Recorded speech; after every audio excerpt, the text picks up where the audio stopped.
महाराष्ट्र में हिंदी भाषा को लेकर छिड़ी बहस अब आंदोलन का रूप ले चुकी है। राज्य में मराठी अस्मिता की रक्षा और हिंदी को थोपे जाने के विरोध में 5 जुलाई को मुंबई में एक भव्य मार्च निकाला जाएगा।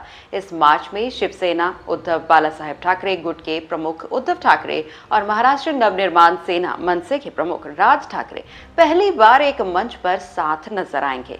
इस मुद्दे पर दोनों ठाकरे बंधुओं का एकजुट होना राजनीतिक दृष्टि से भी अहम माना जा रहा है। रविवार को दोनों पार्टियों के नेताओं के बीच बैठक हुई। इस बैठक में 5 जुलाई को निकाले जाने वाले मार्च को लेकर प्लानिंग की गई। इस आंदोलन से पहले माहौल बनाने की शुरुआत रविवार को हुई, जब मुंबई के आजाद मैदान में शिवसेना ठाकरे गुट ने हिंदी किताबों की प्रतीकात्मक होलिका जलाई। इस विरोध प्रदर्शन में खुद उद्धव ठाकरे, उनके बेटे विधायक आदित्य ठाकरे सहित पार्टी के कई नेता मौजूद रहे। आयोजन में बड़ी संख्या में शिव सैनिकों ने भी भाग लिया और केंद्र सरकार पर हिंदी थोपने का आरोप लगाया।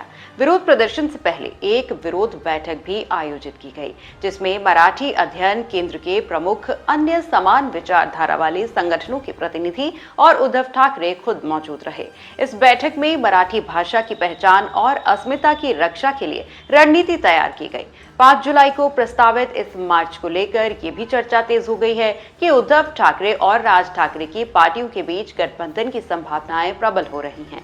सूत्रों के मुताबिक हाल ही में शिवसेना ठाकरे गुट के नेता वरुण सरदेसाई और मनसे के वरिष्ठ नेता बाला नंदगावकर के बीच मुलाकात हुई है। बाला नंदगावकर ने इस मुलाकात की पुष्टि करते हुए कहा कि हम दोस्त हैं, मुलाकातें होती रहती हैं, अलग अलग मुद्दों पर चर्चा होती है। हालांकि ये राजनीतिक गठबंधन की बातचीत नहीं थी, लेकिन कई विषयों पर सहमति जरूर बन गई है।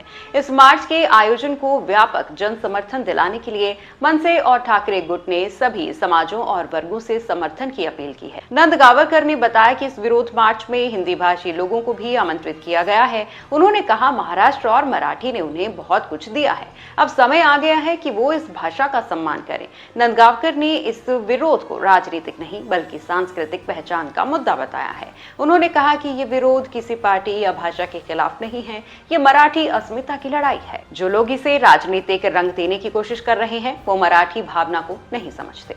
मीडिया से बातचीत करते हुए उद्धव ठाकरे ने राज्य सरकार पर जमकर निशाना साधा। उन्होंने कहा कि हम दबाव नहीं बना रहे, बल्कि इस फैसले को स्वीकार नहीं करते। अगर सरकार कुछ थोपने जा रही है तो हमने पहले ही इसका विरोध शुरू कर दिया है। हमने उस सरकारी प्रस्ताव यानी कि GR प्रस्ताव की प्रतीकात्मक होलिका जलाई है। अब ये मानने का कोई कारण नहीं बचता कि ये प्रस्ताव प्रभावी है। उन्होंने ये भी स्पष्ट किया कि शिवसेना हिंदी के खिलाफ नहीं है, लेकिन जबरन थोपने के खिलाफ जरूर है। ठाकरे ने कहा कि हमने हमेशा ही भाषा की विविधता का सम्मान किया है, लेकिन अपनी मातृभाषा मराठी की उपेक्षा हम सहन नहीं करेंगे।